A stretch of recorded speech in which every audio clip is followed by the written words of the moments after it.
Well, hello. Uh, it's summer here, which you can tell it's an English summer because I'm wearing a jacket against the chill. Um, Thank you for joining me. You know, I was prompted. I spoke at the service last night at the Little Port Christian Spiritualists, and I talked about prayer. And it depends on context, doesn't it? Where you're actually speaking from, what platform. So I thought it'd be nice just to have an informal chat. And oh, hello, Chelsea. Yes, well, hold on a minute. Look, it says show. There you are. Oh, Lawrence. Good morning. And Chelsea. Yeah. Well, that's two of you that I know. Well, thanks for joining. As I said, I thought I'd just have a little chat about prayer because I was prompted, because I'm a member of the Church's Fellowship for Psychical and Spiritual Studies, the CFPSS, and they're on Facebook, by the way. It's worth having a look and maybe even joining it if you consider yourself to be a Christian and you're spiritual or a spiritualist. Yeah, absolutely, Lawrence, where two or more are. Yes, I must put that up because I'm very fond of saying that because once upon a time, many years ago, Kathy and I we decided we'd start a church where we were down on the south coast. And of course, the churches down there are thriving now that a couple of them there that we started. But and of course, there are plenty of other churches. But we decided we'd start this church, and we sorted it all out as you do, the usual suitcase church, and we got it all prepared. And two people came, so we did a service with those two people, and from those two people grew many, many, many people. And this is how it happens, and certainly it's always tickled me about that, and especially when we're broadcasting as we do and we can't see anybody.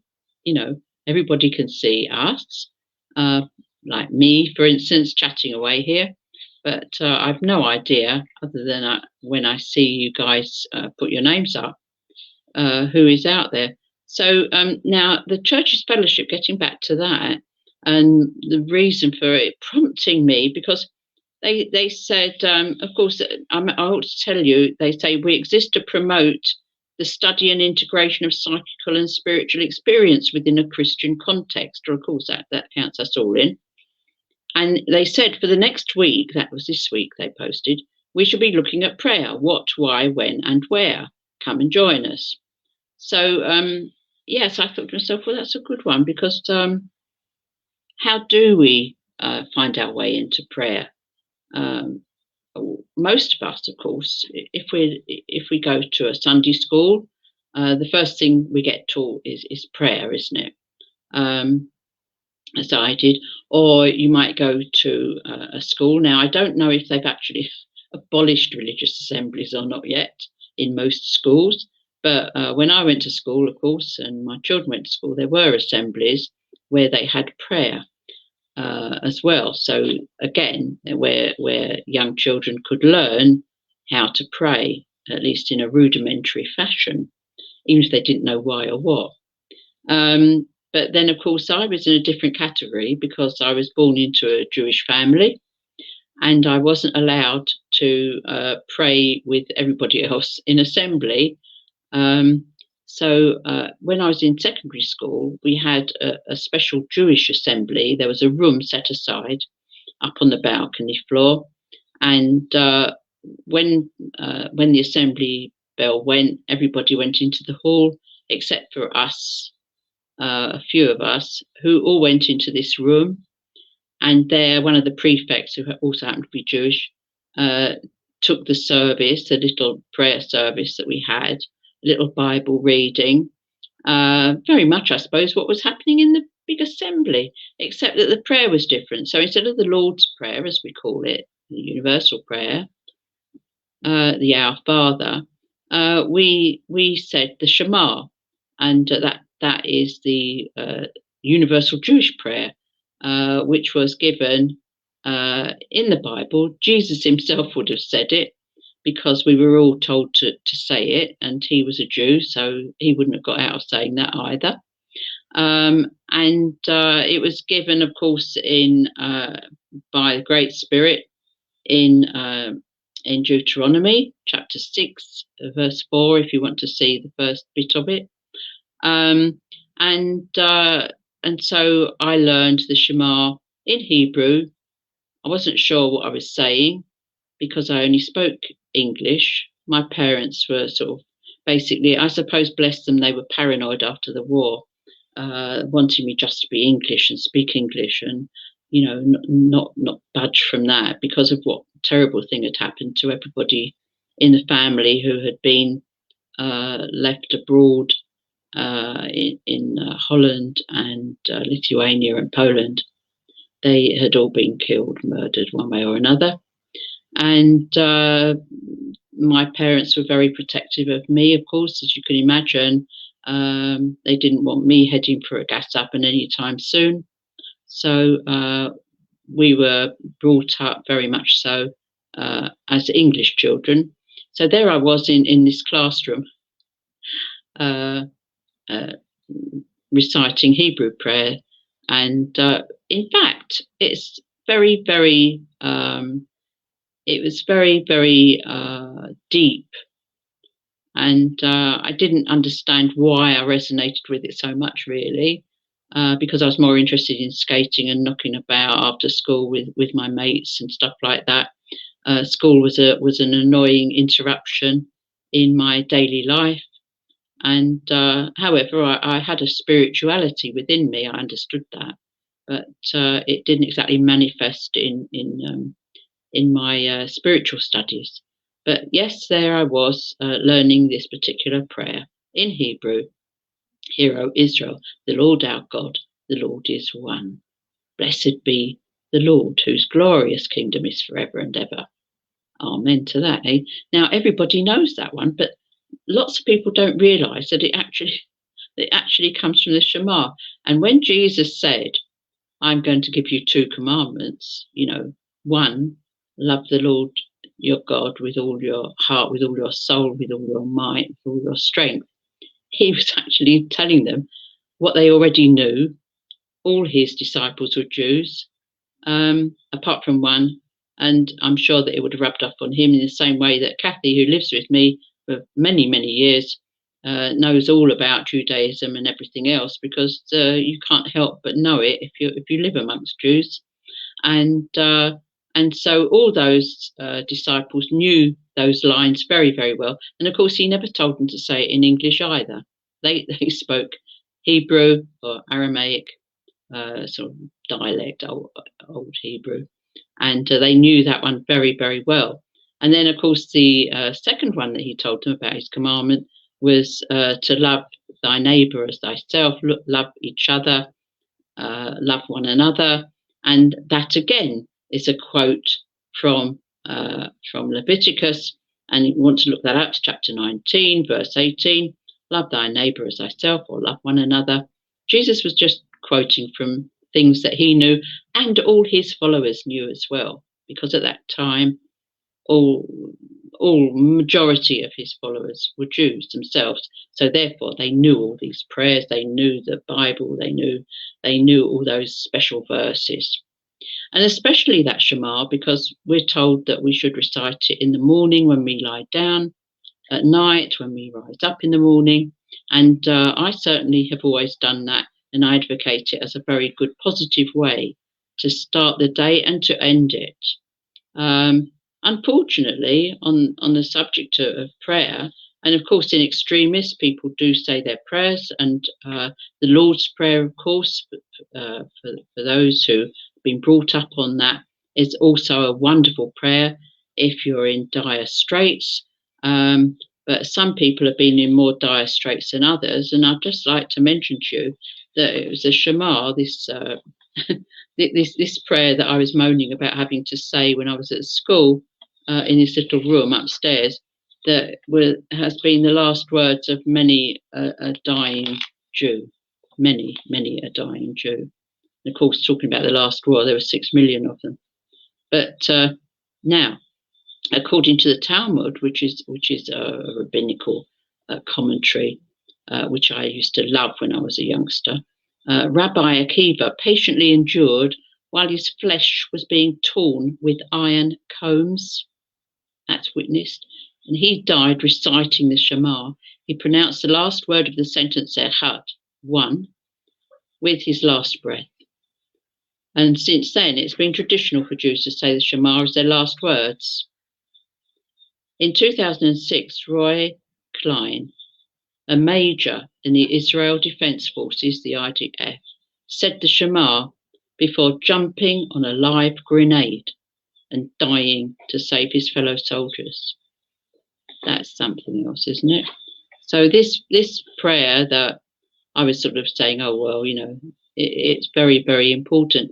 And of course, I would say that many a Christian has died with the words of the Lord's Prayer on their lips. So you see, it's very important to pray. We understand that, and even if you don't really know what you're saying, God will know, which is just as well, say, for somebody like me who was a little girl in a room at school, not quite understanding what the words were, but knowing it was important. And then I found out, of course, what it was in English, and very happy I was too. But the thing is this: that prayer is something that like the Church's Fellowship said. What were they saying? What, why, when, and where? Well, where is anywhere. Of course, you can pray anywhere. Oh, Sylvia, hello. Oh, Kathy's watching. Of course, she's not. Hello, hello, Sylvia. This is really good fun, isn't it? It's just lovely to have you all here. And I know that there are people there that I don't know, but as they say, as long as God knows us, it doesn't matter how many other people don't know us. And that's the whole essence of praying. People have to pray in the morning when they get up and at night when they lie down. If they don't pray during the day, but you see, most people I know, now and again throughout the day will pray, even if they're not aware of it. When you're hopeful, I believe that when you're hoping for something, when you're hopeful for something, those hopes are heard. They're sort of tangible things. And if you're hoping for something, you're really praying for something, aren't you? It's just a word. Makes a difference. But really, St. Paul said that hope was very, very important. And of course, that it is indeed, because being optimistic actually helps us cope mentally and physically with everything that life throws at us. And it's quite a lot to deal with, isn't it? Let's face it. And praying really does help, because you're giving the burden away. Oh, Chelsea, yeah. I'll put that up, Chelsea, because you won't mind, will you? So that people can see and look at that. You see, always thank God for another day. Yes, don't we just, eh? And I was speaking to my youngest girl this morning when she phoned, and she'd been having problems. And, she wanted to give me, she wanted to give me some money. And I said, no, because I'd lent her some a little while ago. And I said, no, for having you, for giving birth to you, no charge for that. And I think that that's everything, isn't it? There are so many things that we do for nothing. We need to do for nothing. And as long as we have our families, we're very blessed, and we don't need to pay them for anything. Oh, Tim. Yes, absolutely. It's the definition of ministry. It's a communion with spirit, and all those who pray to God, surely our mediums. Well, do you know what? Now, there's a joke in that, Tim. I would say that quite a few mediums pray before they deliver their communication from spirit, because God help them really. Sometimes when you see some of them thrashing around, getting maybe a message wrong here and there, or going to the wrong person, that's always a good one. Well, there are things that cheer us up when we're in church, isn't it? We sit there in the congregation. I recommend everybody to go to a spiritualist church and sit in a congregation of any denomination whatsoever. It can be SNU, like Tim's, or a Christian spiritualist, like any of us, or an independent. Just go to a spiritualist church and sit there and enjoy the upliftment and the atmosphere. And the prayers that are made in spiritualist churches are really solid, and you can sort of literally feel it. And as I said, like, you can see that sometimes the congregation are doing the praying for the medium on the medium's behalf, or the medium themselves is sort of going, "Oh, please God, give me something good here." But you always get upliftment, you always get communication from the spirit side of life. And of course, it tells you, doesn't it, that there is a God, that there is a great spirit, because we're all spirit. And when we pray, we're linking in to that enormous wealth of spirit. It's totally priceless. It's beyond imagining of wealth. People talk about the lottery. I'd say that every morning that we wake up and we're feeling all right, and we've got something to eat and shelter and warmth, and especially warmth in this English summer, that it's beyond price. We couldn't buy that. And people who need their health, if we pray for them and they receive comfort because of that, that is priceless. It's just wonderful, isn't it? And I think that prayer is the answer to a great many ills. And we can get not just the comfort of knowing that we're praying ourselves, because you get that nice warm feeling that you're doing something positive, especially when you're praying for other people and you feel that you're doing something good for them, even if they don't know it. It's a wonderful thing. And of course, our friends and helpers on the other side of life, they listen to our hopefulnesses and our wishes and our prayers, and they do what they can to pass those along the line, as it were, pass them up, and eventually they can reach the ear of the angelic hosts, and we can be delivered of our problems. And when you look back in life, think how many times you've prayed for something, how many times you have had a result, even if it's taken a while, even if it's taken years. I remember being desperate once upon a time, how long ago, 50 years ago, and screaming out inwardly, "I need help, help, help me." And I needed to be out of where I was. I needed to be out of that room. I needed to be out of that abuse situation. I was badly beaten up. I needed to be helped out of that, and there was no way out that I could see. But I, in my desperation, I shouted inwardly for help. Well, here I am. So I don't know how long after I was relieved of all that, but I know I was. And therefore I can say absolutely that, you will get help, and people do hear you from the spirit side of life. It isn't magic. You don't ask nobody and get something by accident. It's all there for you to think about and to know that it's the truth. So this is absolutely right, Tim. Of course, yes. Just the one. You see, that's the point, isn't it? We have this spirit within us, which is a spark of the divine, and everybody, that means. So when Jesus said, "Love one another, love thy neighbour as thyself," which he did not say in English, by the way, of course, we say again,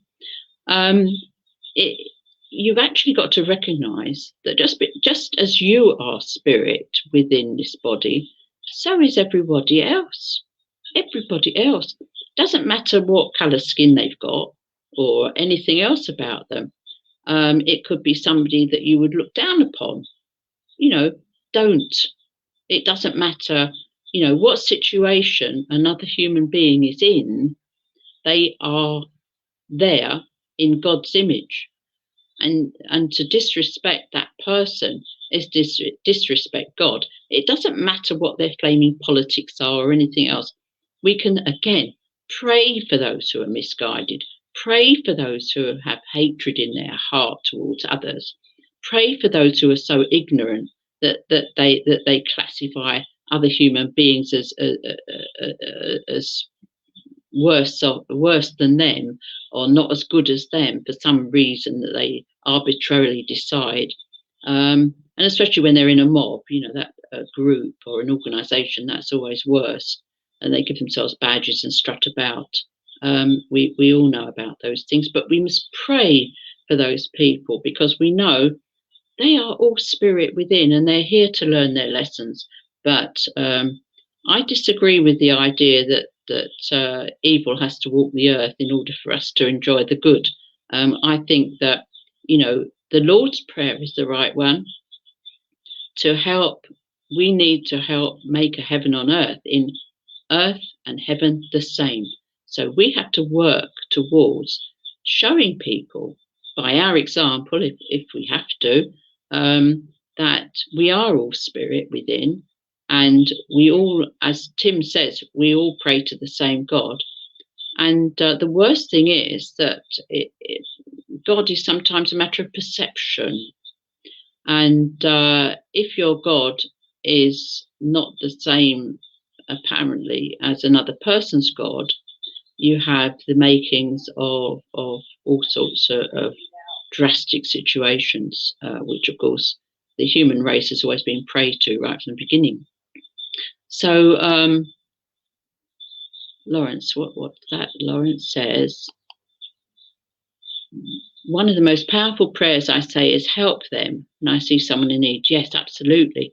And I think also we ought to include the animals in this because, they are not just sentient beings in the physical sense, but they also have a little spirit within them and they deserve our respect and our love. And we have been told that we are to look after them. And that was not an idle, it wasn't an idle line that was thrown out by spirit. Oh, look after the animals, if you like. It's actually, it's a commandment. It's a statement of how we should live our lives.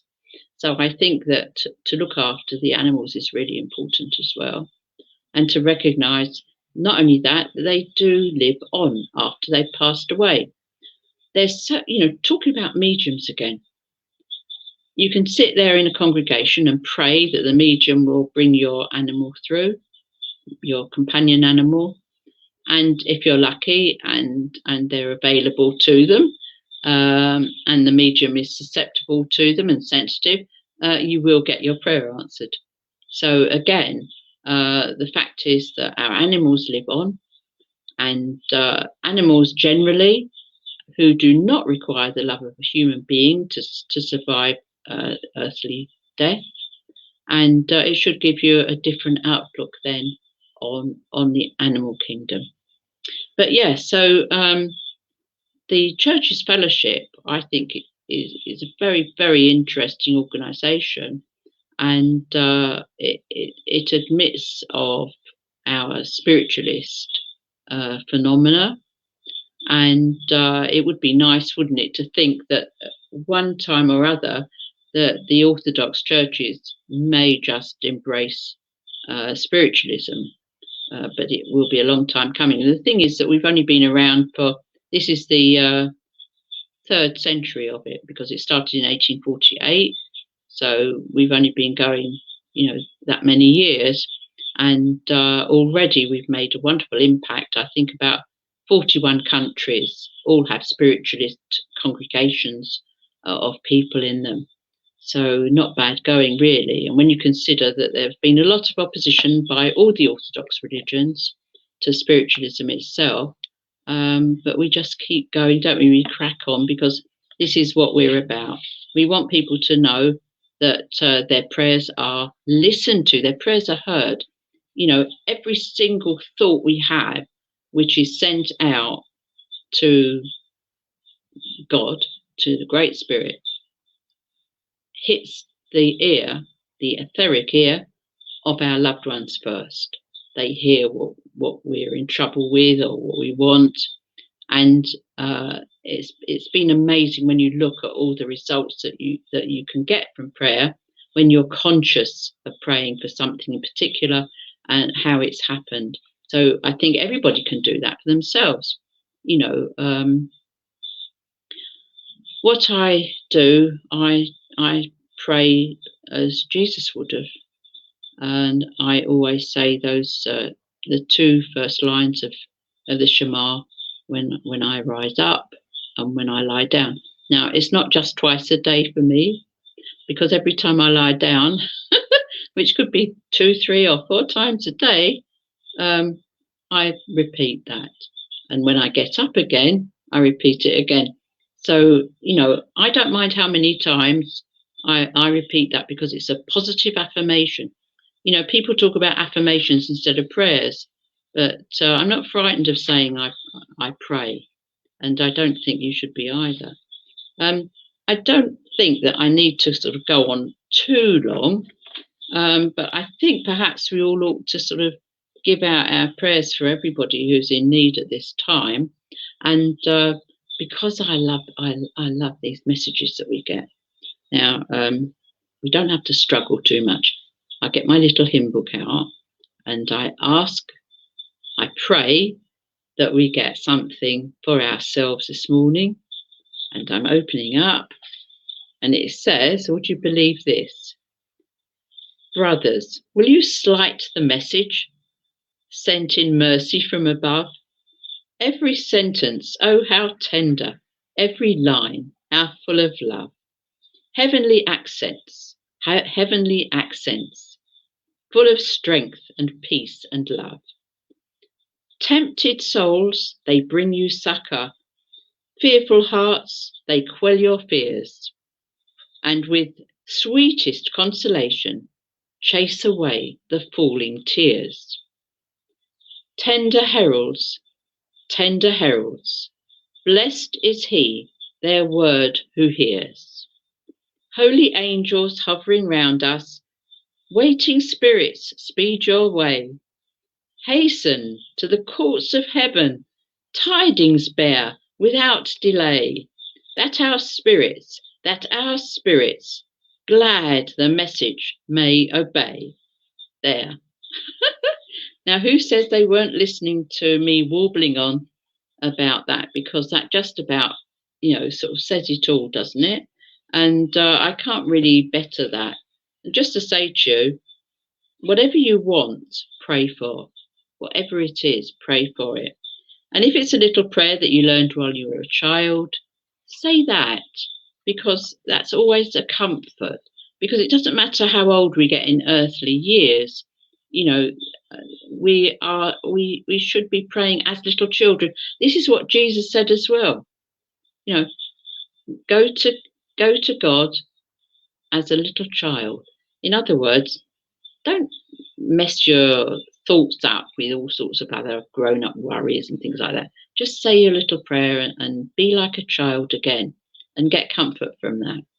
So anyway, I hope that you found that. I put you up there, Chelsea. There you are. Thank you.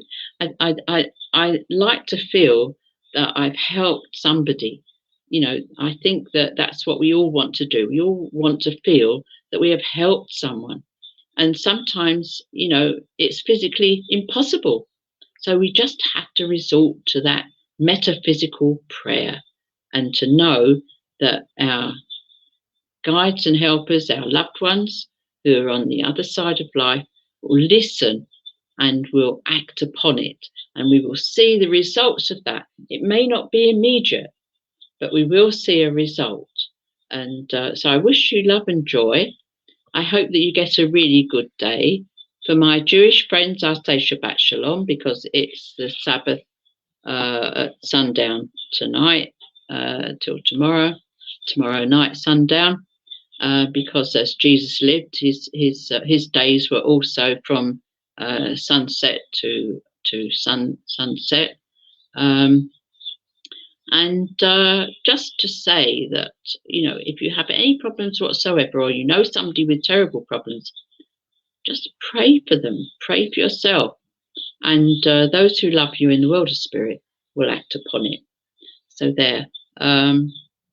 If you want to know more about prayers, you can have a look maybe on my website, which is www.lyngestiswalt.com. Remember, I was Lynn Guest and then Lynn Gestiswalt before I got married. And now I'm Lynn Gibb-de. And there's also the New Christian Spiritualist Society.com. It's got loads of stuff on it as well. And for those two websites, we must thank the Reverend Nick Brown, who is my right-hand man. And he has prepared those websites, and they're just really interesting as well. So I hope you enjoy having a look on them. And don't forget the new book, Iconoclast, Spirit Answers Questions, and that's available on Amazon. I think Nick called it Spirit Guides or something. I blame Reverend Nick for everything. And of course, the Spiritualist Handbook, which is sort of 330 odd pages of stuff that I've written. There are workshops in it, and you can do workshops at home, develop your own abilities, things like that, and find out lots more about spiritualism. And I wish you very well and the very best for the weekend. And I hope that you've enjoyed our little chat together. And it was so nice to see you all. And yes, I was going to just record something on my phone, but my phone, as you know, often stops. And when I tried to record it on this, I don't know if you call it an app or what, the StreamYard, it said only if I pay I'd be able to record it. So as I can't, I didn't, and you get the benefit of me warbling on live. So it's been lovely to talk to you. Thank you so much for listening, and I hope that it's helped in a little way. And we all pray for the very best for you, for your loved ones, for the world itself, for all those who are suffering at the moment. We ask, dear Lord, to assuage that suffering and give them some restfulness and peace and painlessness. Bye for now. Bye. And now I have to look for where you have to end the broadcast. Oh dear, dear, dear. It's so awful, isn't it? You can't get the staff. God bless you.